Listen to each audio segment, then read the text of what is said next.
A beautiful Tuesday to our listeners and viewers out there. We welcome you to Newspaper Review on Ifako Radio. Good morning. I am Olanireti Olusegun. Good morning. I am Olaniyi. And we're getting started with the Punch newspaper without mixing words. Punch newspaper. And there's this beautiful and alarming headline here that says 2027 presidency. Makinde orders to fight for PDP ticket. 2027 presidency. Makinde orders to fight for PDP ticket.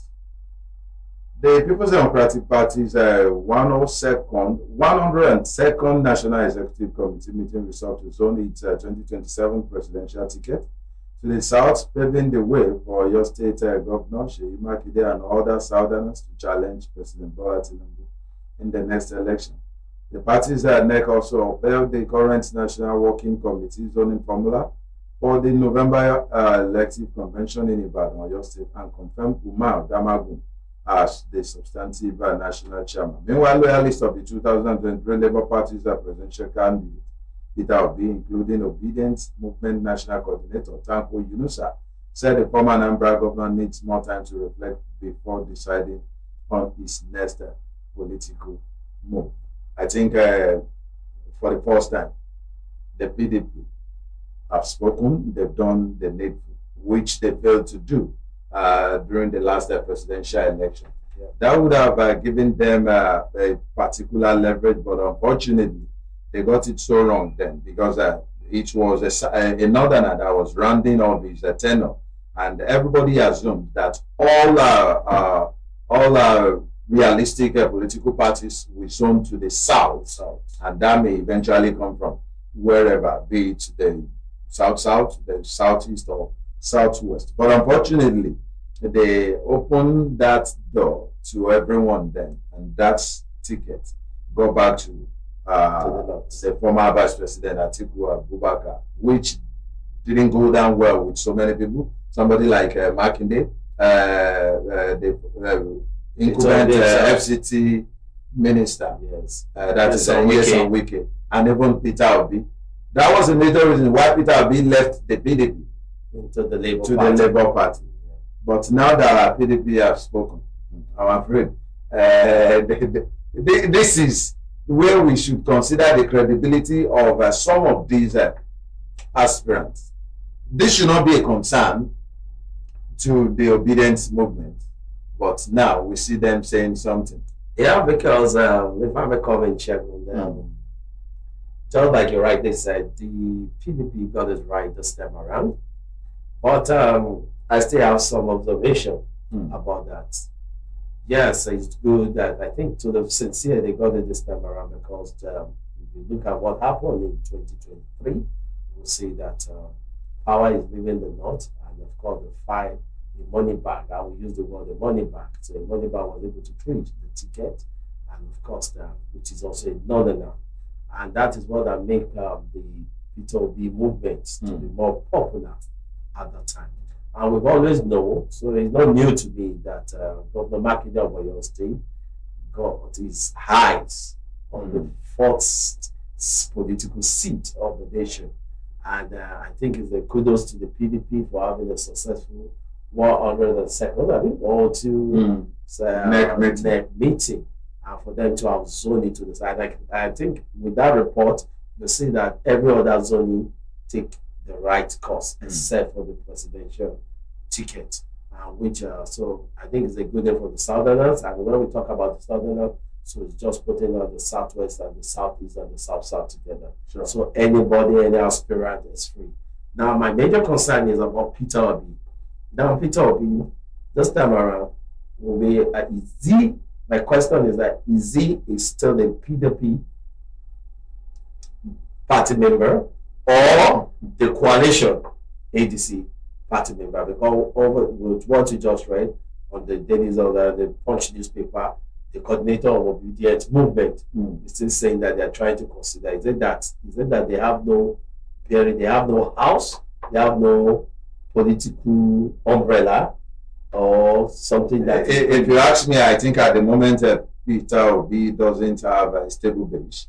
because recently, during the last by-election, he admonished all obedience to vote APC, while he happened to be a Labour Party member. And at the same time, he was claiming that there was crisis in the Labour Party. And this is what is giving me serious concern. The development in PDP should not be his concern at all. Yes. That is not your party. Yes. So automatically, maybe he's also contemplating Of moving back to the PDP. Okay. And somebody like that I see as a prostitute politician when you continue to move. And that is what has affected even the former Vice President Atiku Abubakar. So I think if you look what happened in the Western world, is either you're a conservative or you're a progressive. So they should choose. So the parties are there. So let us know where you are. Exactly. Because it's not only about coalition, it's about stability. Nigerians are watching. So we appreciate what PDP just did. So now that we know that the ruling party, which is the APC, President Bola Ahmed Tinubu, is from the Southwest. And now, which is generally, let's coin it as South. And now that PDP have also zoned their presidential ticket to the South. So we'll be looking for other political parties. They're posting to be serious on the next presidential election. So let's say, of course, Ifako Radio, we're here to keep Nigeria posted and well informed. Then that will take me to the Nation newspaper. I have an headline here that states Nigeria, Brazil signed 5 MOUs as Tinubu welcome Perobra's imminent return. Wow. So the content is Nigeria and Brazil on Monday signed 5 MOUs covering trade, diplomacy, science, aviation, and finance.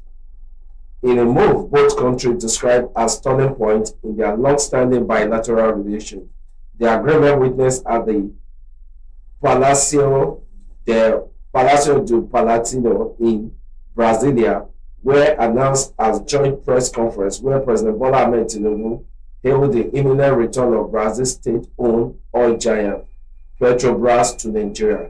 According to a statement by his special advisor on information and strategy, Bayo Onanuga, President Tinubu said the resumption of Petrobras operation 5 years after it altered joint venture in Nigeria and will reignite economic cooperation in the energy sector. I think it is a very good thing for Nigeria and it's a very good thing for Brazil for signing a major MOUs. 5, 1, we have finance part of it.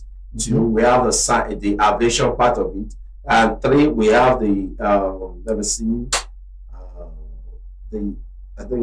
this 5, then the aviation finance, then we have science, so which we can put under either education or research and development. Then we have trade, so there's going to be a good bilateral trade between Nigeria and Brazil, vice versa. So I think it's a good thing which is going to help the economy, most especially in the downstream sector, and even in the upstream, which we're talking about the gas, because we have a lot of gas that we are flying that is needed over there in the Western region, which will also bring more money, more income, more forex to the country. And of course, this bilateral relation, because we will look at its history of Brazil and Nigeria, we have a lot in common. In terms of culture, we have it in common. And in terms of even religion, we have it in common. And of course, in terms of trade, I think it's a good thing. And this will create employment to the unemployed youth in the country. And it's going to increase the GDP of the nation. And of course, it's going to place Nigeria on the map of, most especially, I'm interested in the energy sector. So because what energy sector could bring to this country is huge, and it's going to be of more positive impact to Nigeria as a whole. Yes, recent, the president has been looking,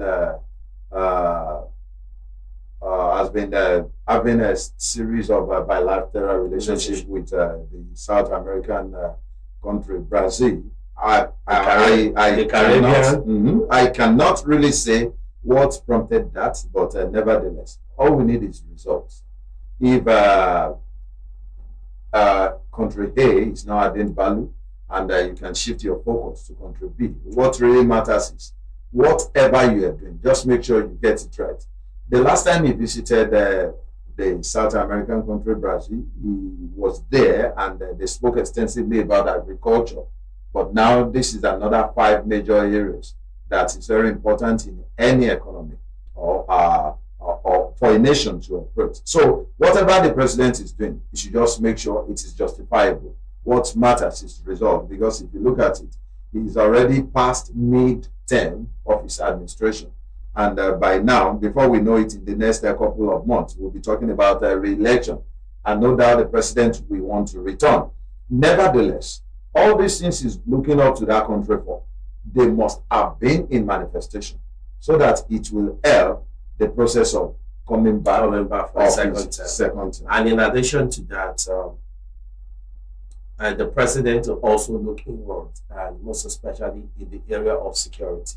Because while you're signing bilateral relationship or here and there, most especially in the Caribbean and also in the Western world, the Iran investors will always want a stable place where there is security. No doubt about it. So, and wherever there's instability, no investor will come in. So that is, we are now speaking to the president and of course to the CDS, that's the chief of defense staff, and of course the army staff, the army, the navy, and the Air Force to look to help us to stabilize. Our security agencies should do the needful. And so we need it, because with that, investors will have confidence to invest their billions of dollars into the economy of Nigeria. Yes, proceeding with the Punch newspaper, another headline here says Nigeria owes no sportsman any favor, and that was said by Udo Obon.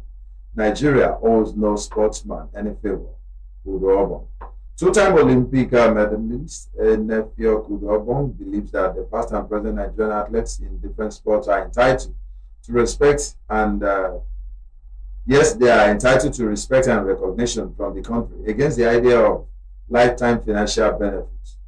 Udo Obon made this remark in the wake of comments by some Nigerian ex-football players who berated the Nigeria Football Federation and the government for neglecting ex-players. The former Super Eagles defender Taribo West and Austin Egbafon spoke at the service of songs for the late goalkeeper, condemning the government for abandoning them.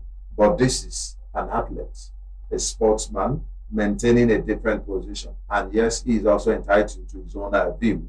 Egbafon and Taribo West believe that they should be on the payroll. According to them, there should be consistent financial support from the federal government just because of the role they played in the past. But for Udo Obon, he said it is even insulting for Austin Egbafon to compare players of the Super Eagles or any sportsman with a soldier. The soldiers, they are military. And according to him, they render their own service ceaselessly at all times. But for footballers, they were doing it and also living in luxury. And while you're doing that, it is also expected that you keep some things aside for yourself ahead of the raining days. But it seems that a lot of fantasies and so many sportsmen, they got carried away with living in the moment. I think I agree with Udo what he said, because over time we saw that our sport legends, they have the spirit of entitlement, forgetting the fact that when they were at the peak of their career, either in any club, they were being paid, they were being given allowance in the US dollar, in foreign currencies. And of course, and whenever they play for the country, they gave them also allowance. And whenever they win, they give them winning bonus. Just like the recent commendation they got. They got titles, national honor, and they got even properties and I think $100,000. So now, are you not blaming the system? Are you not blaming the government the way you utilize your funds that you earn in any foreign currency as when you are at the peak of your career? So I think it's high time that Nigeria needs to be taking the spirit of entitlement away.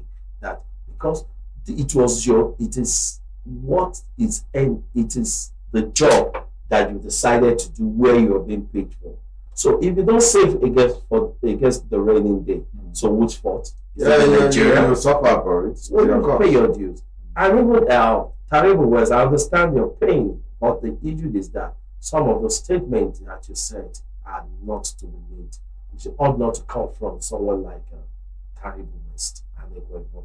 Because even the Lagos state government, even when none of them play for the Lagos state, but most of them become a superstar from Lagos state.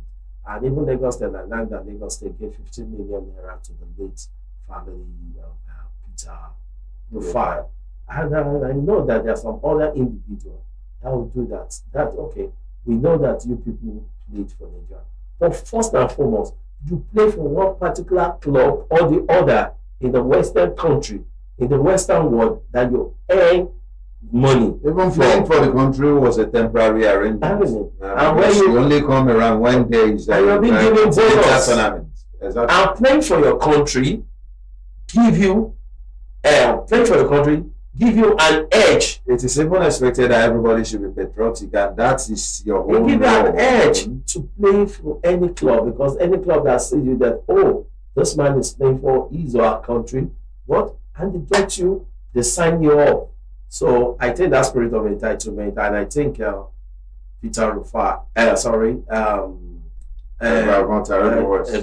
and Terrible West owe Nigeria an apology on those statements.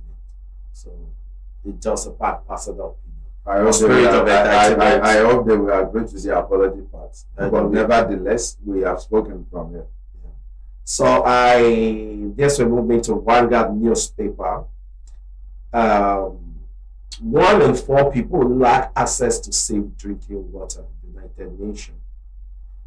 More than 2 billion worldwide will lack access to safely managed drinking water. The United Nations said Tuesday, warning that progress towards universal coverage was moving nowhere near quickly enough. The United Nations Health and Children Agency said a full 1 in 4 people globally were without access to safely managed drinking water last year, with over 100 million people remaining reliant on drinking surface water, for example, from river, ponds, and canal. Wow.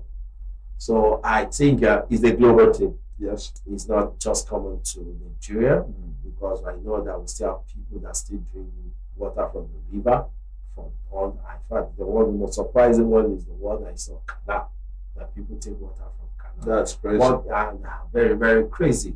And even if within even the urban area and the urban cities, like you can see the commissioner or one of the director in the Ministry of Lagos State Ministry of Environment that was just talking about. I don't know, maybe it's a director. I can't remember. I think we said it on the daily newspaper maybe a week to 2 weeks ago, where one of the, I don't know, maybe it's the commissioner or the SA or the one of the director, the Ministry of Environment, that said that even the eyebrow area that we are looking at, their water is nothing to write over about.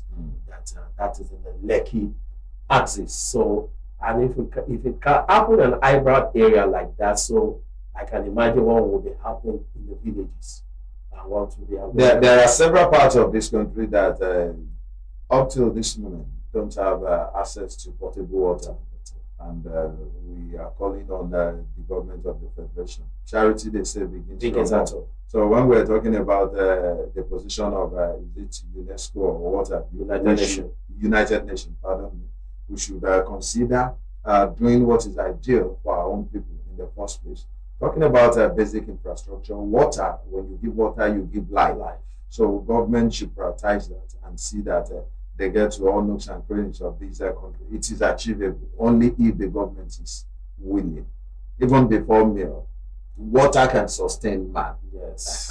So access to this will also aid our health. And that should we also call out to the most especially to the local government chairman, the several and some 4 local government chairman all across the federation should also put that into their agenda to provide good drinking potable water to their wards and to their local government. That is very one reason they are the closest. Yes, talking about local government facilitating potable water. If you look around Ifako, you see it is one good thing that the government of Honorable Usman that is doing. During the last administration, they did wonderfully well in that regards. We hope they will continue with that trend, giving water to the people of Ifako.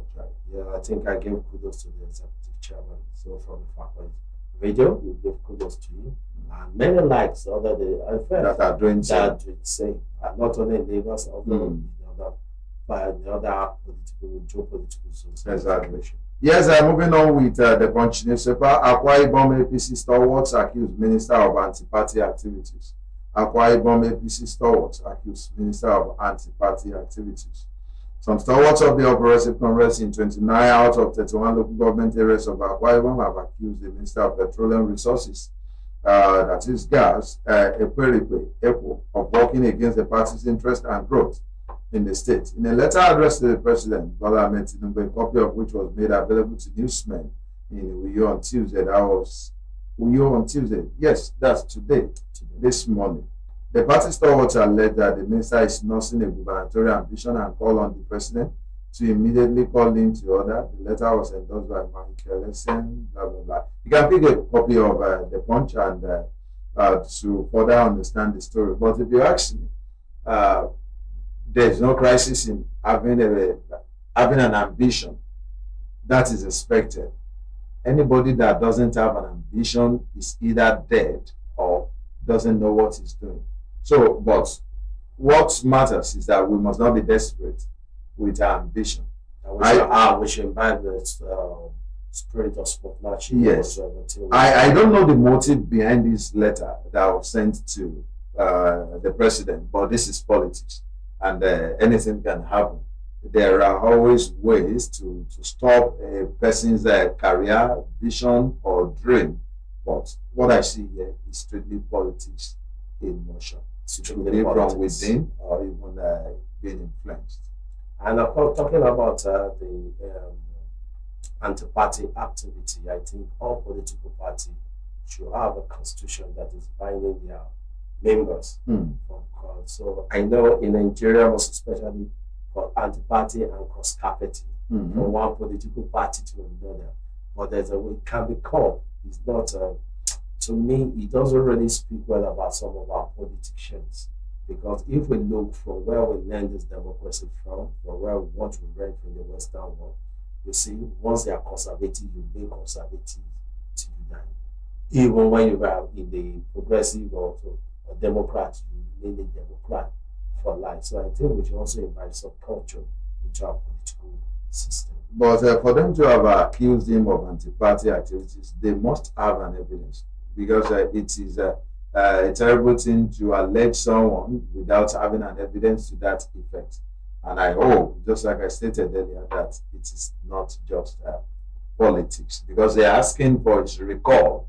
They want the President to sack him as a Minister of Petroleum and what have you. But I hope they have.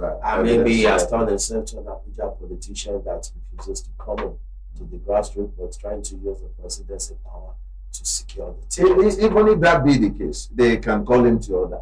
Yes. It should be an internal affair. He's one of them. Call him to order. Give him one or two attentions, or seek his own attention and see what he will make out of that. And if he do otherwise, yes, they can initiate such an action. But without having evidence, I'm afraid it's no longer void. All right, on the Nation newspaper again, I saw I am vindicated over PDP zoning of presidency to the south, chairmanship to north, says Wiki. This is interesting. The Minister of the Federal Capital Territory, Yusuf Wiki, on Monday described the zoning of PDP to the south and retaining the national chairman of the party in the north as clear vindication of his position and that of the G5 position in 2022. The Minister's Senior Special Assistant on Public Communication and Social Media, Lere Olaniyi, who reacted to the zoning in a statement in Abuja, act now that the party has realized its mistake of not listening to Wike and the G5 in 2022, they have chosen to do what they said 3 years after. Have they not been vindicated? Now. Yes, they have. I think they have. So we said it earlier, at least they've been able to zone the presidential ticket of the PDP to the south. And anybody from the south can vie for the position, which is because they need to, because Nigeria, where it's a geopolitical zone, and those things need to be balanced. Every post needs to be balanced across the federation, because when we're talking about Nigeria, we're talking about one Nigeria, we're talking about unity, we're talking about one formation, we're talking about one ideology. So when this have A, then the other zone have B, and the other zone have C, D, E, and F. And I think with that, no geopolitical zone will be seen as being forsaken. Exactly. So I think it's a very good one, and it's a good political strategy coming from the PDP. Yes, that's a lovely one. And at last, Wike and the excuse me, please, and other members of the G5 have been indicated, not just Wike alone, because I recall they bear that burden, they carry that cross, they campaign thoroughly that the zoning should be to the south, and Makinde was part of that team then. Yes. Unfortunately, Wike and Makinde are no longer together. They have a series of political differences as far as PDP is concerned. Some people will even tell you that Wike is doing anti-party, that he is one leg here and one leg there. But people like Makinde are still standing tall. Yes, he's a serving governor, and that is also expected. I also give it to the Samuel Autumn of Ben Okeze of Ikpeazu, of Abia, and yes, they stood their ground then. They didn't win then. Sometimes you may not have your way, but you have your say. You have the say. And the G5 really have their say in 2022. And of course, just like the popular saying that there's no permanent friend, no permanent interest. I think that is what happened between Nyesom Wike and of course and Makinde. Yes. And I think for Nyesom Wike, maybe the way he communicates maybe is he communicates in this unique way that looks like maybe violent, but he's really saying the fact. So I believe that for a lot of people that are accusing Nyesom Wike that he's doing anti-party something, but nobody have any evidence against him. Though he's in the party, he's a current FCT minister under the APC. And this is not the first of its kind. We've had it before. It's an inclusive government. Yeah, so there was also a inclusive government in 1999 when Obasanjo did that, and he was minister of APP were represented, the AD. We also had an Adesanya. Yeah, so there was a minister. And nobody ever said Nyesom Wike in any APC political functions. We never say so. We still see. I believe that APC people still see that the member of, because we have even a lot of people in APC that are still criticizing that why will Nyesom Wike be in the FCT, that they should put him somewhere. Yes, a lot of people are not comfortable with that portfolio. They believe that it is juicy and that gives him more authority. And is the governor of FCT. Definitely. So he may not be pronounced as the governor, but he's the governor of the. I always tell people that FCT minister, yes, just the way we have the president, we have the vice president, then the deputy president, and the deputy president automatically is the FCT minister. So there's this popular saying that the words of elders, if doesn't come to manifestation in the morning, later in the day, it will manifest, and that is what has happened with the G5. So I say congratulations to them. Still on the Punch newspaper, Louds torture Lagos teenager over alleged underwear theft. Louds torture Lagos teenager over alleged underwear theft. An 18-year-old boy identified simply as Great has been hospitalized and been tortured by suspected Louds for allegedly stealing underwear at Abule Odon era in the Ojo area of Lagos. Punch Metro learned that the incident occurred on Monday. That was last week, August 18th. Speaking to Punch correspondent on Monday, Great Aunt, who identified herself simply as Philomena, said she was at home when some men brought in with his face visibly swollen. She explained that the men who occupy a base in the community known as New Era accused him of stealing a pair of boxers, while they also demanded she followed them to the spot. According to her, The men asked her to pay 30,000 naira for the boxers and an extra 20,000 fine. She added that the men later tortured her son after she paid the money. This is the jungle justice. And there's a picture there that is not too good for the sight. Wow, that is gruesome. This is inhuman to treat someone like this. If he has committed any offense, he should have been handed to the law enforcement agencies, most importantly the police. But this they did to him after the arms eventually paid the sum of 50,000 naira. It's jungle justice. And I think NGOs and civil society organizations, as well as the Ministry of Justice, Lagos State government, that has been doing wonderfully well in this regard, should rise to this occasion and see that all corporates here are apprehended and being brought to book. Yeah, I quite agree with you because jungle justice is not the way out. This is Nigeria, and we are civil whatsoever thing that we're doing. And Nigeria need to be more civil because sometimes what you pronounce as jungle justice is not what ought to be done. And I believe that the National Orientation Agency and every other agency that ought to be involved in something should also enlighten Nigeria against jungle justice. Because jungle justice is not the way out. Because what you think, what you hear, may not be what it is at that point in time. And the person you reflect such that you dehumanize. Some may give up along the line. This may even if that person failed to. According to the story here, I think the boy is presently being hospitalized because if you see the picture, very gruesome. And even if you get out of the hospital, the trauma will be there. So jungle justice not so whatsoever thing that must happen.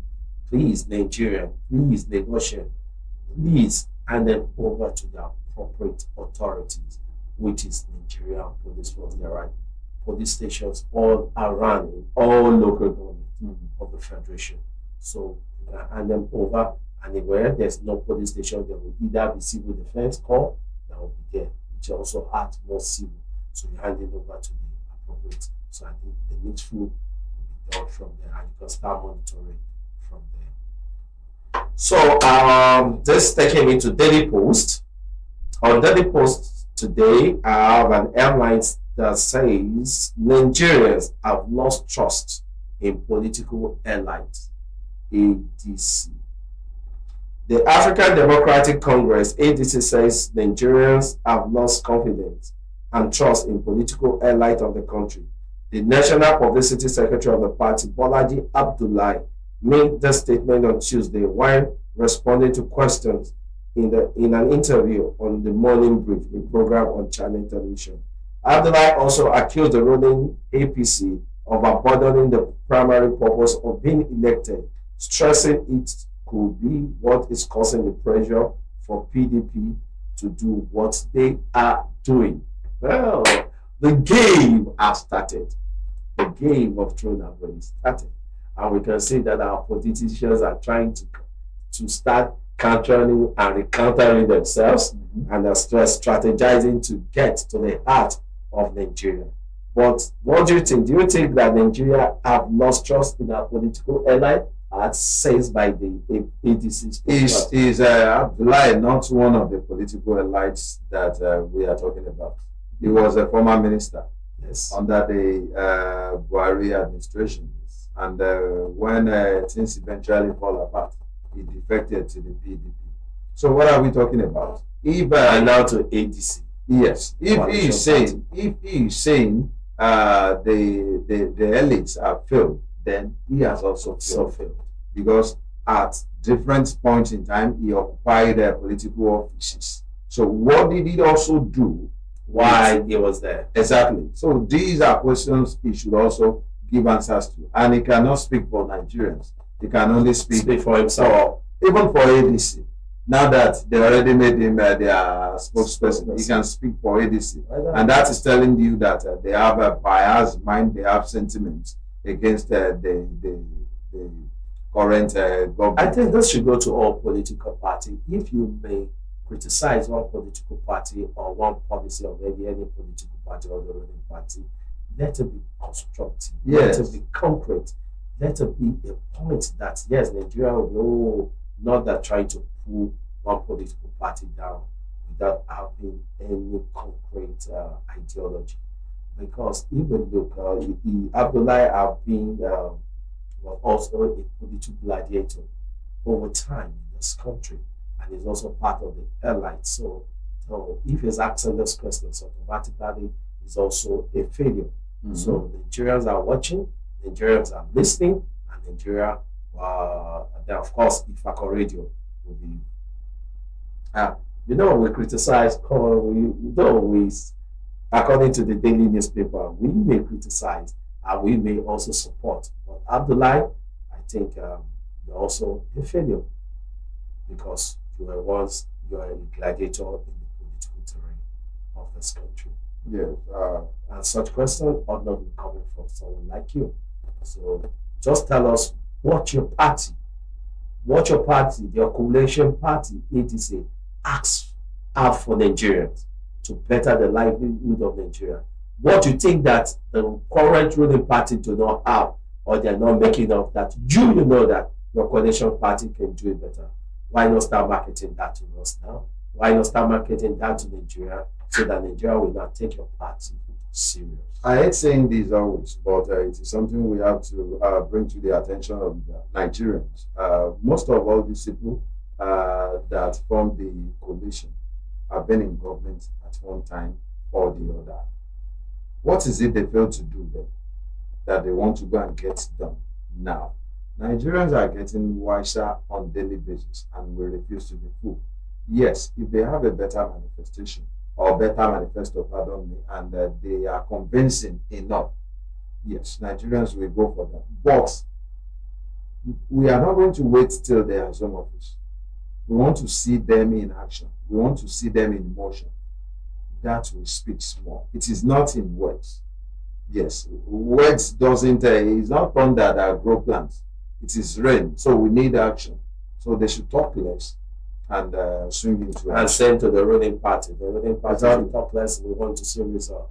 Nigeria wants to see result because we know that next year is an electioneering year. And that is why every political party is trying to pull one another down. And we know that what is standard otherwise is not over the world, it's just political interest. It's just common interest. So once there's common interest, they forget about their party ideology or even their personal ideology. So, and I think that just like my colleague have just said, Shegun have said, you want to see your party manifestos. Bring out your party manifesto. Let Nigeria, let us read through it. Let it be criticized. And maybe you can now go back to the drawing table and you can go back to your drawing board and redesign and re-strategize and re-energize. Yes, I'll be proceeding with my last headline here from the Nigerian Tribune newspaper. And it says strike. Accede to our demands, ASU tells FG. Accede to our demands, ASU tells FG.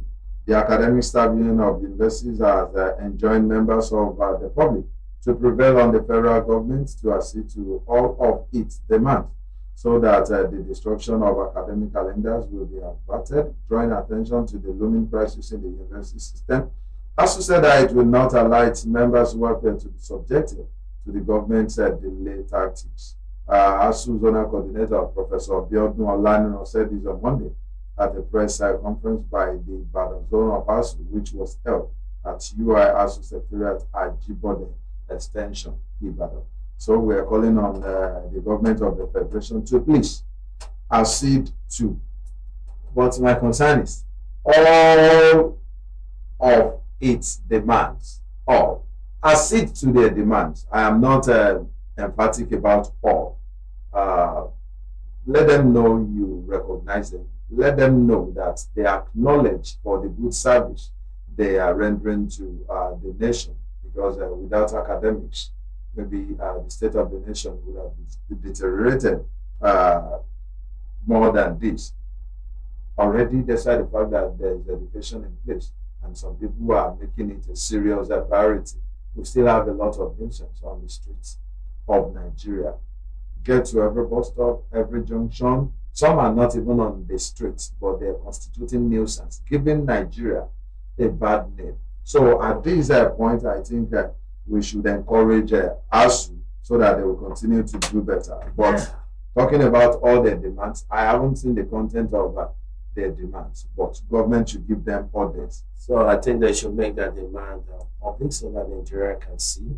And if you look at the government of the day, we know that the education is not the only sector that the government will be looking at. And even if we look at the education, the government of the day, most especially all the youth, all our youths and some of the people that are on the street, the government of the day have given them enable them to get skills. All the technical schools now all over the federation are free.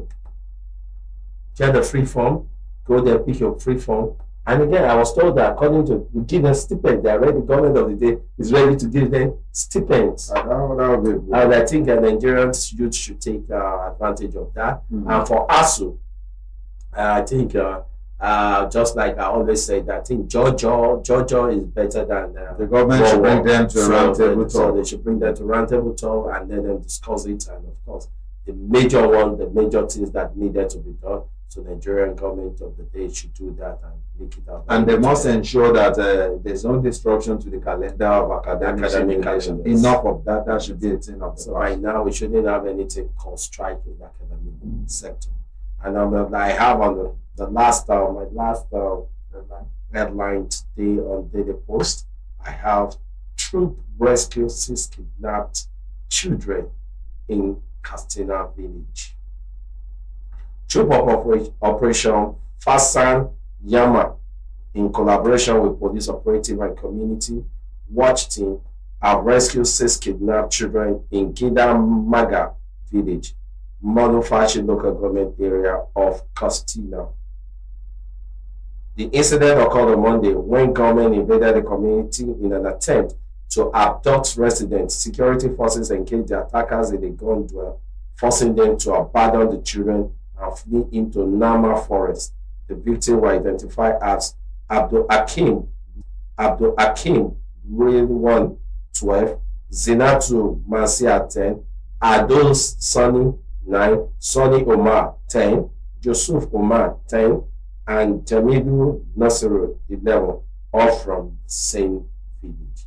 I think kudos to our security agent for a good job done yesterday, because I think rescuing these children, I can imagine how life would have been unbearable for the family and how these children would have gone through tough times. It's a bad thing to be in captive. Very, very, very bad. It's not a good experience. I think the kudos our security agency are doing very well. We say from Ifako Radio, we say kudos to you. And we believe that many more, and those that are in captive, we're still believing that our security agent should be able to help us and go into the deep forest and get them out.